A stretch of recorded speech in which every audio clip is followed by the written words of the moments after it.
He was not only a seasoned psychologist, but also a veteran police detective who had seen through countless criminal minds. Yet this time, one urgent phone call completely rattled him. His 19-year-old niece, Mina, had been missing for 4 days, and the police still had no leads. Morgan forced down his panic and promised his sister that he would bring Mina home. But deep down, he knew the truth. In Durham, missing black women's cases were rarely treated seriously, even if the victim was the niece of a police officer. The next day, Morgan stormed into the station demanding access to the files, but was told the chief was in a meeting. While waiting, he wandered into a records room and froze in shock. Covering an entire wall were photos of missing young women, dozens of them, creating an eerie mosaic of fear. His instincts told him immediately this wasn't coincidence. It was a serial disappearance case. The killer, he suspected, was targeting women for their youth and beauty. Just as he was piecing it together, Detective Nick and his assistant entered the room. Recognizing Morgan, Nick explained that the chief had gone straight from the meeting to a crime scene. Another woman's body had been found.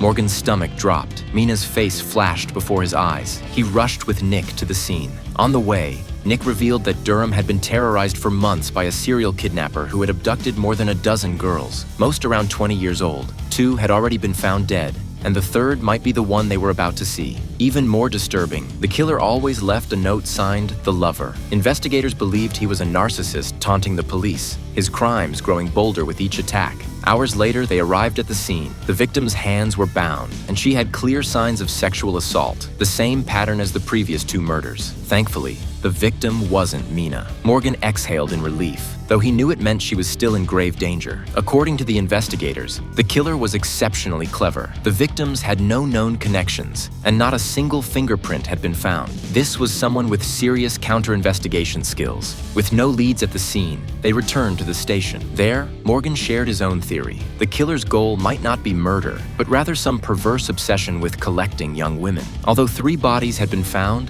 the victims weren't killed in the same order they disappeared. Morgan concluded that some of the kidnapped women might still be alive, and that the ones who were killed likely died because they had broken one of the killer's twisted rules.